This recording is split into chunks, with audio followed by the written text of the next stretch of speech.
So far in studying microeconomics, we've made the case that the market will always allocate resources in the most efficient way possible. That is, it will be allocatively efficient. The last unit or the last section of microeconomics will question that notion and will say, is it possible for the free market to actually do this? To recap, these three ideas are our arguments for why the free market will allocate resources in the most efficient way. Demand and supply will work together to produce the price that eliminates surpluses and shortages. Coordination is referring to two different groups of people, producers and consumers, coming together to make an agreement.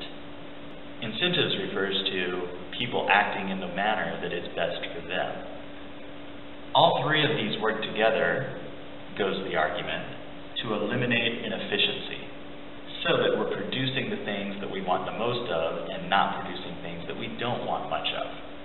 So our scarce factors of production are then being used in the best possible way. If I'm using land to produce something that people don't really want, that's not a good use of that factor of production. If I'm using a person, labor, to produce something that I don't really want, again, that's an inefficient use of that factor of production. So far in micro, we've been making the case that the free market is going to do that better than anything else.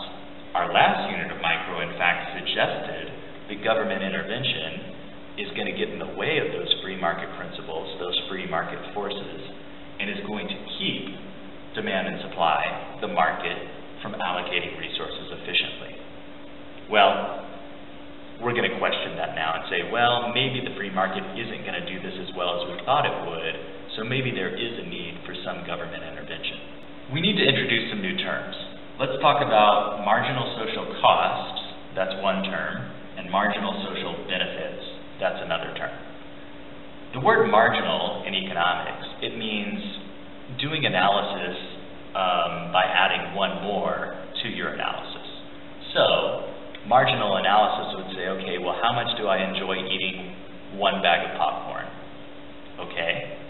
How much more do I enjoy eating a second bag of popcorn? How much more do I enjoy eating a third and a fourth and a fifth bag of popcorn? Obviously, if it's in a day, I enjoy the first bag of popcorn a lot, but I don't enjoy the second bag of popcorn that much at all. In fact, I never would buy a second bag of popcorn because the first is enough. Marginal social costs are the same idea. What does it cost to produce one bag of popcorn? How much more does it cost to produce a second? How much more does it cost to produce a third and a fourth and a fifth and a sixth? You'll see that when we talk about these ideas, they're going to be very similar to demand and supply. That is, the demand curve has a negative slope. The more that you consume, the less the value is, right? And the supply curve has a positive slope. The more you consume, the higher the value is. So, marginal social costs, it's not the same as the supply curve, but instead it's saying the more and more and more we produce, the more and more cost there is going to be on the y-axis. And then marginal social benefit says the more and more and more is consumed, the smaller and smaller and smaller the benefit is. We still want to see, using the MSB and MSC curve, we still want to see things work to an equilibrium. What we're saying here is that at this price, at P star, the marginal social costs are equal to the marginal social benefits. So at this quantity, the value of those two are going to be the exact same. And that's going to be a point where we see allocative efficiency. Our yellow shaded triangle here, this is the concept we've learned about before, community surplus. So any quantity to the left is going to reduce the amount of community surplus that we experience. Quantities to the right won't happen because the costs will be greater than the benefits. So if the costs are greater than the benefits, the society is going to choose not to want this thing, whatever it is. Again, on an individual basis, if the cost, $5 Rand of another bag of popcorn, greater than the benefit, the second bag of popcorn, I'm not going to buy that. This diagram will be quite important to the analysis that we do, and you always want to do this second bit. You want to be looking for, are the costs higher than the benefits? All the way until Q star, the benefits are greater than the costs. Therefore, we want it. Here, the benefits are greater than the costs, but not by as much. Once we get to equilibrium or allocative efficiency, at that point, anything further to the right is going to be something the society does not want. The official name for what we'll be studying is market failure. And the term is nice. It's saying that the market has failed. Well, what has it failed to do? Well, the market has failed to be allocatively efficient. Going back to what I started the video with, microeconomics oftentimes suggests that the market will solve all the problems and that the market is a panacea. Well, market failure says, well, that's not always true. The market is at certain times going to fail to do what it promises to do. Therefore, government intervention is necessary. There are 1, 2, 3, 4, 5, 6, if you break these into two, types of market failure.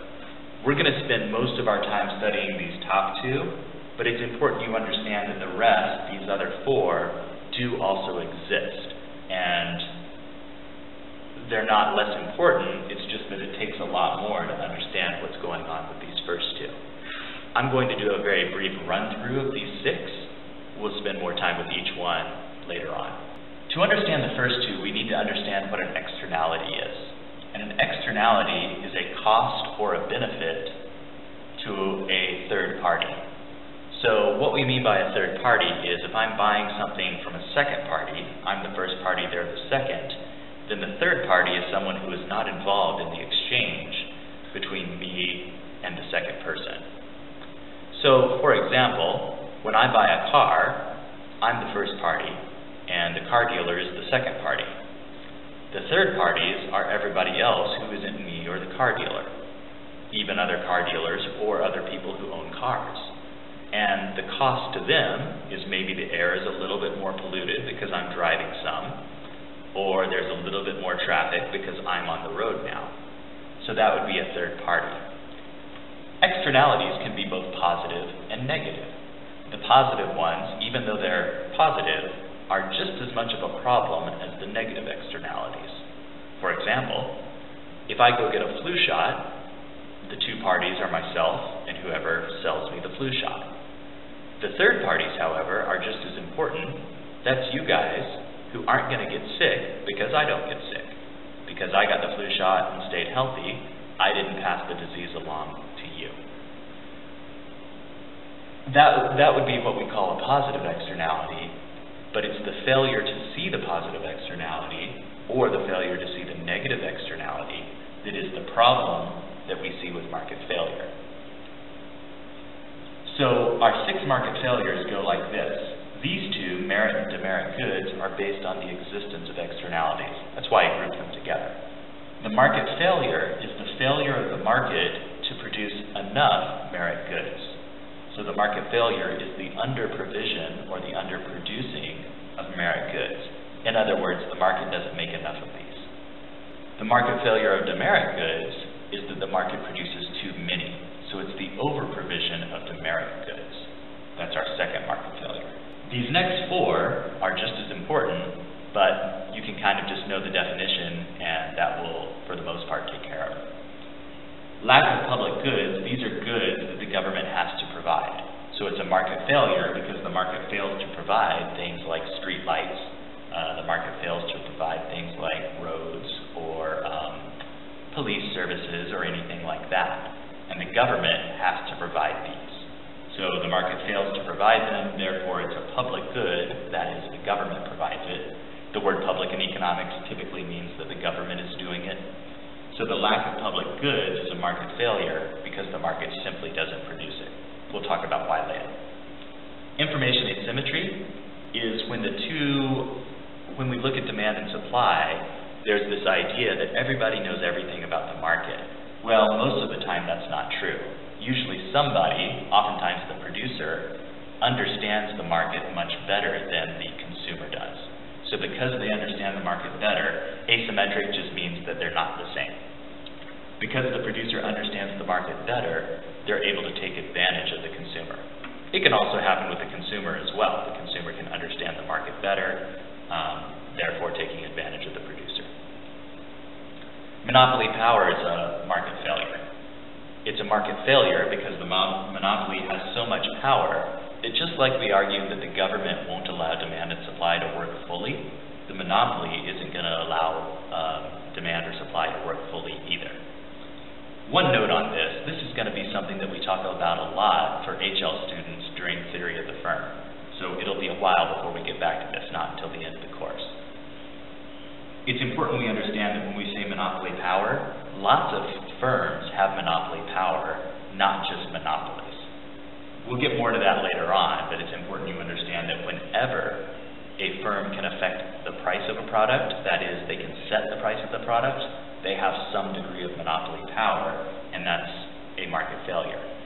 That's true of almost all firms, so again, we can say in almost all cases, there is some degree, maybe just a little bit, but some degree of market failure due to monopoly power. The sixth market failure has to do with what we call common access resources. These are resources that everyone has, all countries have access to, and all people have access to, or at least can have access to. Two that we think about very easily, you could think about the global climate being a common access resource. Everybody has access to the atmosphere, everyone can pollute into the atmosphere, and however the pollution affects everybody. So if one country reduces their pollution, it doesn't matter because other countries around it or on the other side of the world might not be, and global warming can affect everyone. A second one that is a good example is thinking about the oceans. Nobody owns the oceans, yet everybody can get the resources out of the oceans, that is, fish and things like that. So again, in that way, because nobody owns it, what tends to happen is that the common access resource is overexploited. We'll talk again about why that happens more in the future. Another way of looking at this is the overuse of common access resources typically are a threat to sustainability. And especially with global warming, this is a big idea that we need to consider. Especially if it's a non-renewable resource, this can be a big concern for the future.